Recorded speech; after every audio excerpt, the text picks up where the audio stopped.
Now, one thing I've noticed with the oil plug, and I've noticed this a few times, the oil plug is supposed to clear, once it goes in here, it's supposed to clear the crankshaft as the crankshaft's moving like this. But I've taken apart a few of my motors. I found little tiny nicks in the virgin aluminum on the oil plug.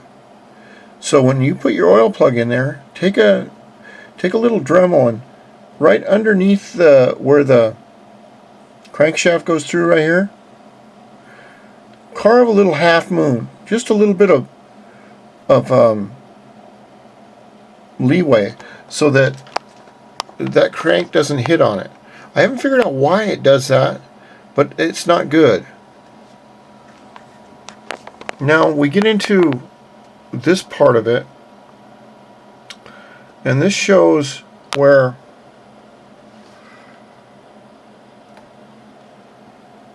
this is your rear of your engine right here. This is your boost port, which is fine. The areas we have to worry about right now are the upper areas to fit the 54 millimeter cylinder in, right in here. Now, and also these other little pieces right here and right here, which the piston skirts or the bottom of the piston can hit on. And these are just things that I've come across. So what I like to start to do is I will, instead of taking it all down at once, now remember, what I like to do is to do a little bit of work, clean the part up, and then see if the cylinder will fit or the bearings will fit or the, crank will fit. What I will do is go down halfway down here, and I will dig out, take off maybe 2 millimeters here, and go over here and take off 2 millimeters. And I will do little bit by little bit to see if the crank, if the cylinder will fit. Now once the cylinder fits with the amount of material I've taken off, and you can see just how much, I wanted to explain that a little bit more. What I did was I took, this bolt hole is worthless as it is, so is this one, so is this one, when it's all said and done. So I drilled right through there all the way to the variator. I drilled, that one's fine.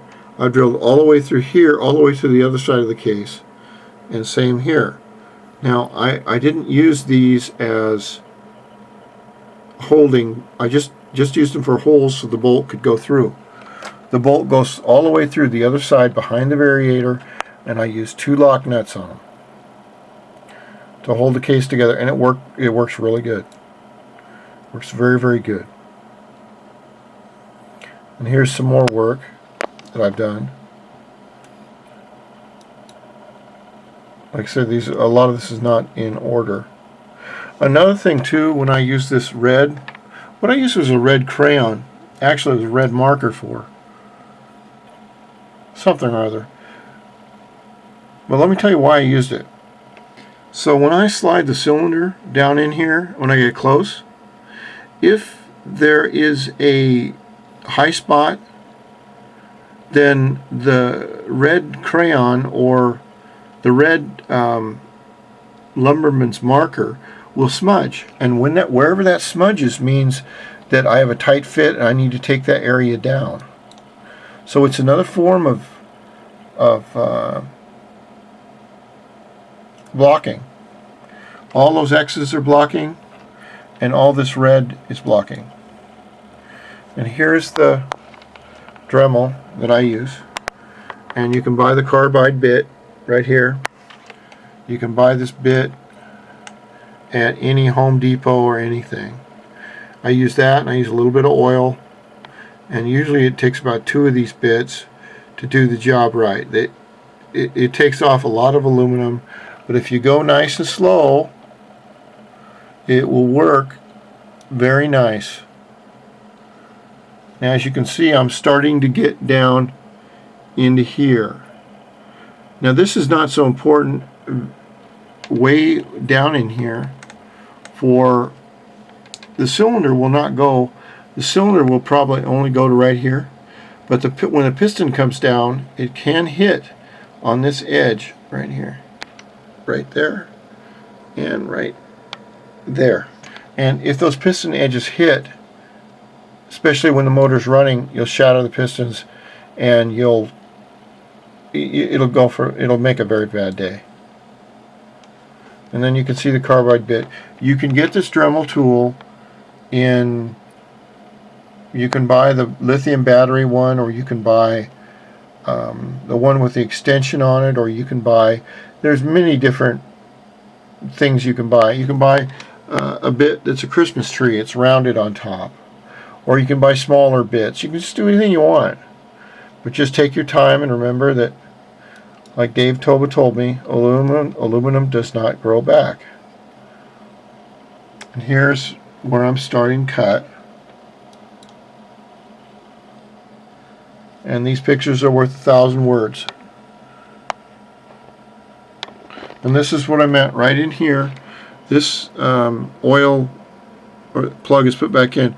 But if you could take your Dremel up here and come down here and maybe just cut a little tiny half moon out of here. Just give it a little clearance so that when the crank goes by it can't hit it. It won't hit it. It's not supposed to hit it. But for some reason it does. And if you like these videos, if you could comment and just say what you think, because I'm a teacher at heart. Even though I don't have a degree, I don't need no damn stinking degree to do what I was born to do. And this engine's been sitting a while. That's a little spider web in there. And after you get all done, you want to take a Q-tips and get all your guck and crap out of your holes. Right there. And we continue.